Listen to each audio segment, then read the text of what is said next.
What's up, guys? My name is Freddy Ayala. I'm a second year at the University of Georgia studying finance and economics.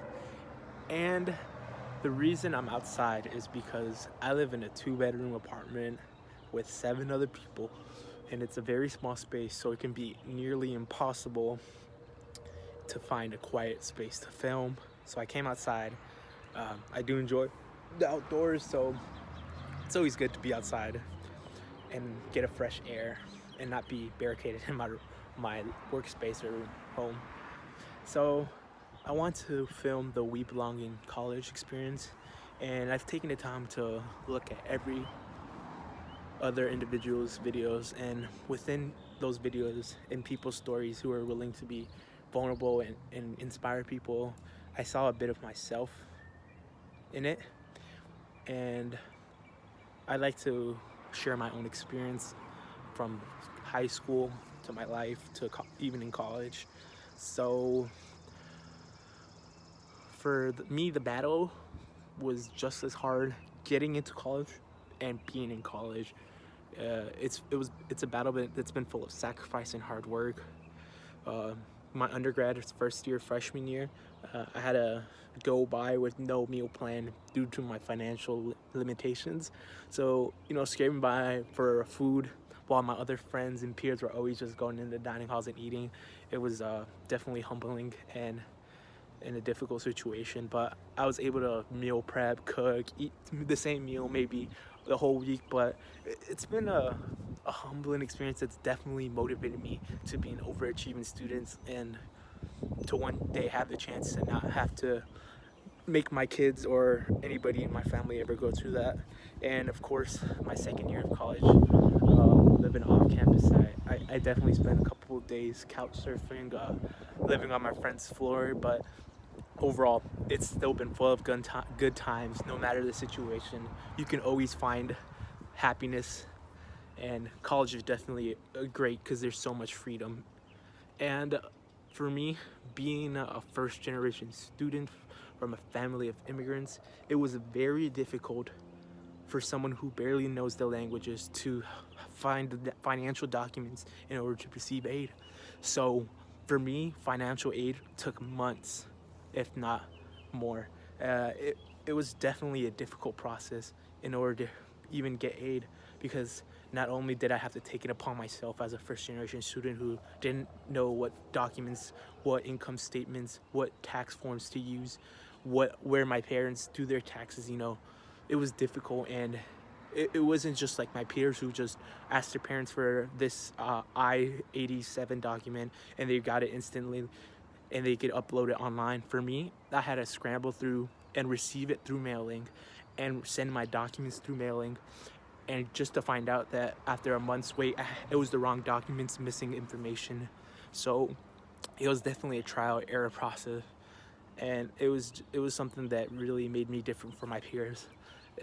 Receiving financial aid was a difficult problem, and it's definitely been different for me and my peers having to send mail while they can just put it through online because they have access to that, and people like first generation students or immigrants don't really have that privilege. So those who need sometimes the most aid are least accessible to it. But it's definitely a experience that's further pushed me to succeed. And another experience that I had that's been difficult for me to overcome was English. English has always been the hardest thing for me. I can write essays and passed over 10 AP exams: English, Comp, Lit, and English Lang.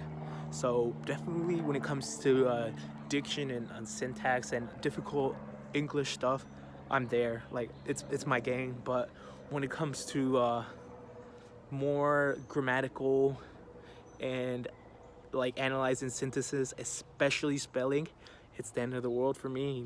I promise you I cannot spell to save my life.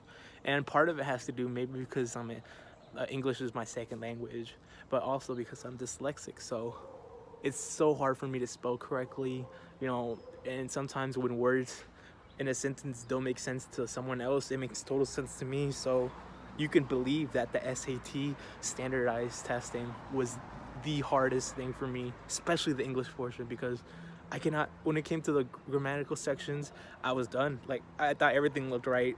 Like, that option that says do not change anything, that's what I thought. And it was definitely difficult for me. I had to put in the work and study just to make an average score, and to me that was a success in and of itself, to receive an average score. And I thought I'd be limited by my options when it came to schools, when it came to scholarships and all that. But that certainly was not the case. I was able to receive recognition at the county, state, and even national level. I was also able to become my senior class's president for the 2018 year, which then I was entitled to a speech, which was both a difficult yet rewarding task.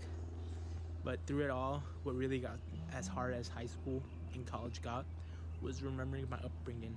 Particularly, there was an incident that happened to me growing up during middle school, I think, or elementary school, where my father at work had injured his ankle while landscaping. So he went to the doctor, and they told him that he wouldn't be able to walk, and for a couple of months. So for many people, you got workers comp, you got insurance, you get to pay to stay home, let's go, right? But for my family, that was not the case. They did not have insurance, nor did he receive workers comp. So it was definitely a difficult time financially for us. And for my father, it was a difficult one emotionally. He had to sit by as his family was struggling financially, and he was told by the doctor, don't go back to work, you just let it heal for a couple of months. But somehow my father, being the man, and he usually doesn't listen to doctors' advice, he somehow fought the pain and was able to limp by and somehow mow lawns with his foot propped up on the lawnmower. It was the driving ones, to help my family meet ends meet. And of course I would go by him after school. He would pick me up and I would go help him on his work. So I'd be doing the walking stuff that required manual labor, while he would mow the lawns and tell me what to do specifically. So it really just helped me remember that looking to my father and looking at my family, regardless of how difficult life got and how they had to wake up early, work till late, they ate tacos and salt so that I was able to have my mac and cheese. And through it all, they always found a way to smile, and they never found a way to give up, or they never complained about it. So it really just really motivated me to never complain. Like, my parents, my family, they never complained about things that were much more difficult. So why do I have to complain about this assignment that I don't want to do? Why should I complain about this thing I don't want to do that's so insignificant to my parents' sacrifice? So they somehow always found a way to smile. So I kind of made it my life mission to give a reason for my parents waking up every day so early, to have a reason to smile, to have a reason to be proud. And I found that being the best individual I could be through my academics as an individual, and being very respectful to them, was that way.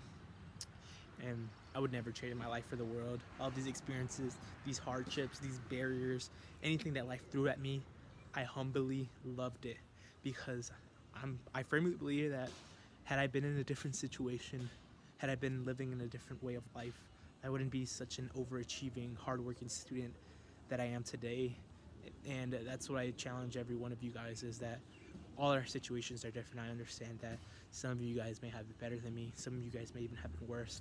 But as hard as life gets, I want you guys to remember that, to use these barriers, these hardships that you are having to overcome, as wood to throw into the fire that is determination.